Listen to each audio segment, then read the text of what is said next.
द्विघात समीकरण में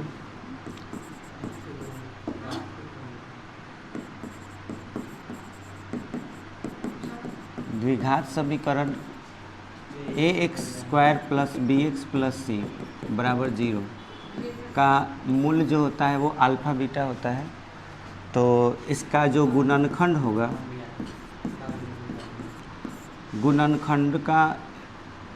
गुणनखंड का योग का अगर बात किया जाए तो गुणनखंड के योग कौन होगा? x minus alpha plus x minus beta, यह न होगा। अब इसको मुझे जोड़ना है तो x जोड़ के क्या हो जाएगा? 2x हो जाएगा। अब माइनस कॉमन ले लेंगे तो ब्रैकेट में alpha plus beta, alpha plus beta बराबर क्या होता है? तो 2x माइनस माइनस क्या हो जाएगा? ये माइनस b बाई ए हुआ तो अब प्लस हो जाएगा तो 2x प्लस b बाई ए। तो ये वैल्यू तुम्हारा हो जाएगा x minus alpha plus x minus beta का वैल्यू। यानी कि अगर सवाल में पूछा गुणनखंडों का योग तो हम ये फॉर्मूला अप्लाई करेंगे। और यही चीज़ अगर त्रिघात समीकरण में बोले, त्रिघात समीकरण, तो त्रिघात समीकरण में हम लोग पढ़े थे ax³ plus bx² plus cx plus d बराबर 0।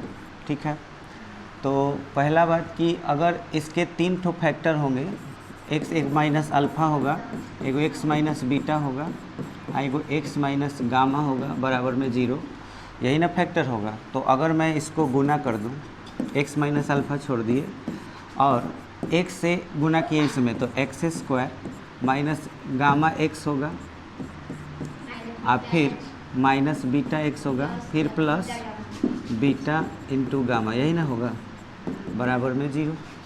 फिर इसके बाद x माइनस अल्फ़ा, सॉरी गुना कर दे रहे x से इस सब में, तो x³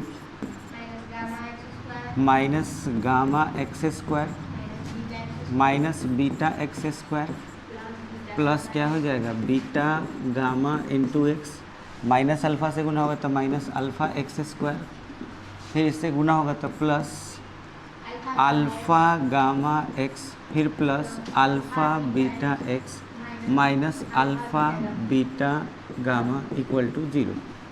अब सब एक जैसा वाला को कॉमन लेंगे तो x³ x² वाला 3 गो टर्म है माइनस, और ये अल्फ़ा प्लस क्या हो जाएगा? बीटा, अब प्लस क्या हो जाएगा? गामा, और कॉमन हो गया क्या चीज़? x²। ये वाला टर्म, ये वाला और ये वाला, तीनों एक जगह कर लिए।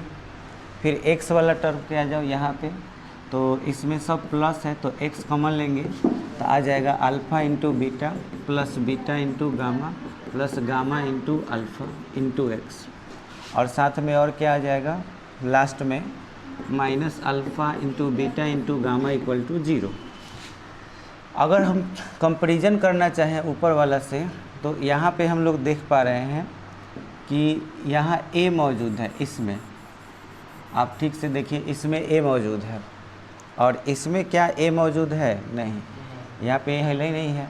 तो हम क्या करें कि इसमें जो ये मौजूद है ax³ प्लस bx², इसमें a से दोनों तरफ भाग दे दें तो हमारा क्या आ जाएगा? ax³ by a plus bx² by a plus cx² by a plus d by a equal to 0 by a।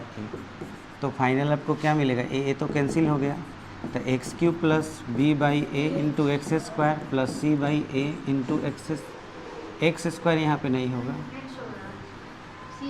c by a यहाँ पे x था तो हो जाएगा c by a into x plus d by a equal to 0। अब comparison किया जाए तो कंपैरिजन करने पर हमको यहाँ तो कुछ नहीं, लेकिन ये मिलेगा, ये negative value b by a के बराबर होगा। तो निगेटिव अगर इसको दे दें तो alpha plus beta plus gamma equal to क्या प्राप्त होगा? Minus b by a। ठीक है, दूसरी चीज़ कि alpha into beta plus beta into gamma plus gamma into alpha, ये सारे पॉजिटिव वैल्यू हैं जो किसके बराबर है? c बाई a के बराबर होगा, क्योंकि ये सब पॉजिटिव है, ये भी पॉजिटिव ही है, तो माइनस तो आएगा नहीं। माइनस उसमें आएगा alpha into beta into gamma, तो डी बाई ए को दे दो निगेटिव तो माइनस डी बाई ए प्राप्त होगा। ये 3 रिजल्ट हमको मिलेंगे और हमको चाहिए गुणनखंडों का योग, गुणनखंडों का योग चाहिए। तो गुणनखंडों का योग कैसे निकालेंगे? गुणनखंड हमारा है alpha minus x minus alpha एगो गुणनखंड है, इसमें जोड़ना है एक्स माइनस बीटा, फिर जोड़ना है एक्स माइनस गामा। तो अगर देखा जाए तो इस सब को जोड़ने से एक्स जोड़ेंगे तो 3x होगा और सब में निगेटिव कॉमन लेंगे तो alpha plus beta plus gamma आएगा। और alpha plus beta plus gamma किसके बराबर है? माइनस बी बाई ए के बराबर है। अगर इसको पुट करते हैं तो 3x प्लस क्या हो जाएगा? बी बाई ए। सो ये फाइनल हमारा रिजल्ट आया गुणनखंडों का योग x minus alpha plus x minus beta और प्लस एक्स माइनस गामा। तो हम लोग ये बोल सकते हैं कि अगर द्विघात समीकरण होगा तो उसमें गुणनखंड का योग क्या प्राप्त होगा? देखिए इसमें आया है 2x प्लस बी बाई ए, उसमें क्या आया था? 3x प्लस बी बाई ए। थोड़ा सा कहीं ना फ़र्क है। अब जैसे हम एक एग्जाम्पल लेते हैं, मान के चलिए आपसे हम क्वेश्चन पूछें कि समीकरण 9x square minus k plus 1 into x plus 5 equal to 0 में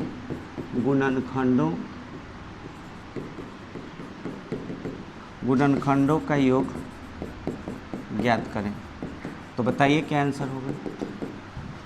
इसमें आपको गुणनखंडों का योग बताना है तो सिंपल 2x कर लेना है, आप प्लस b बाई ए कर लेना है। तो b का मान बताइए क्या है?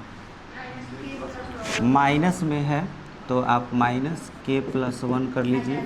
अब बटा में a का मान 9 है। तो फाइनल आपका आंसर जो हो जाएगा वो हो जाएगा, यहाँ प्लस के जगह पर माइनस आ जाएगा तो 2x minus k plus 1 by 9, ये आंसर हो जाएगा। बात समझ में आया? लेकिन अगर क्वेश्चन में रहे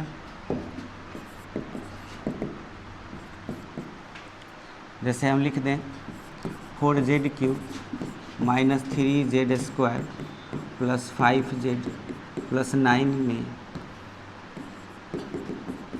गुणनखंडों का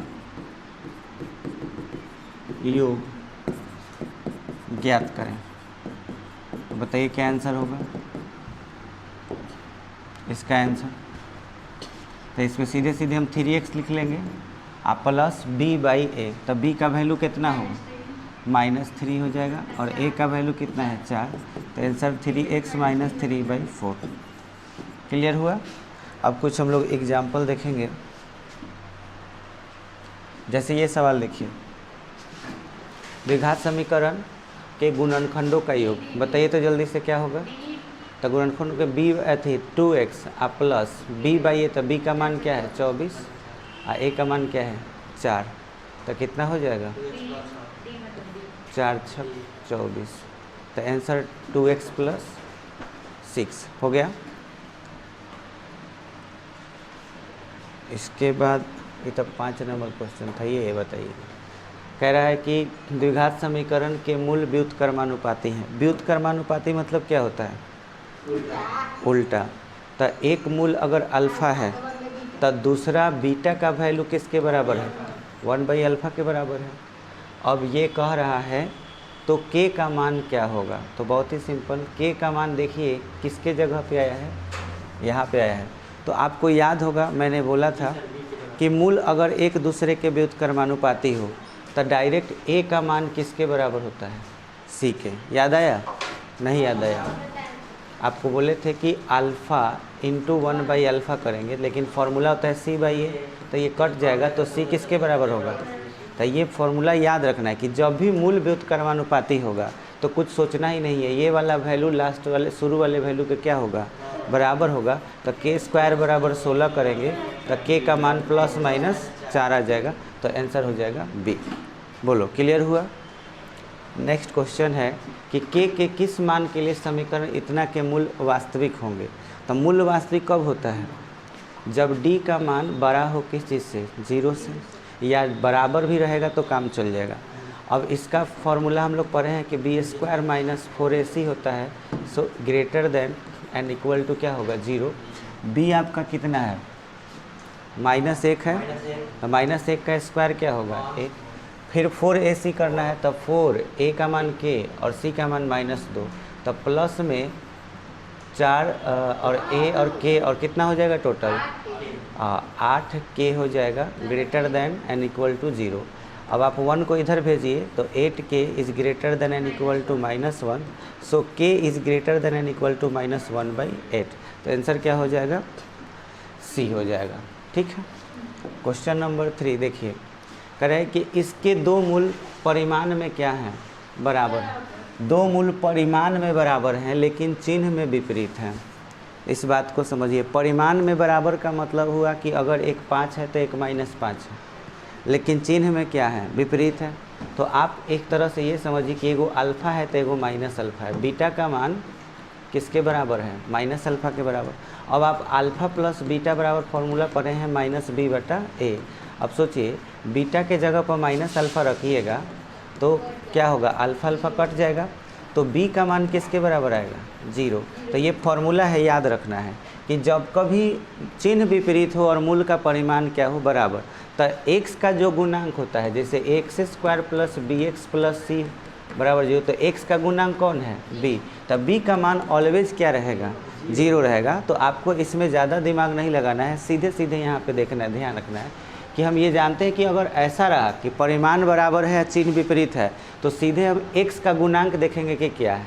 देखिए क्वेश्चन में यहाँ हल्का मिस्टेक हुआ है, यहाँ पे क्या होना चाहिए x, तो x का गुणांक क्या हो जाएगा है ये ना है, और इसका वैल्यू किसके बराबर होगा 0 के बराबर।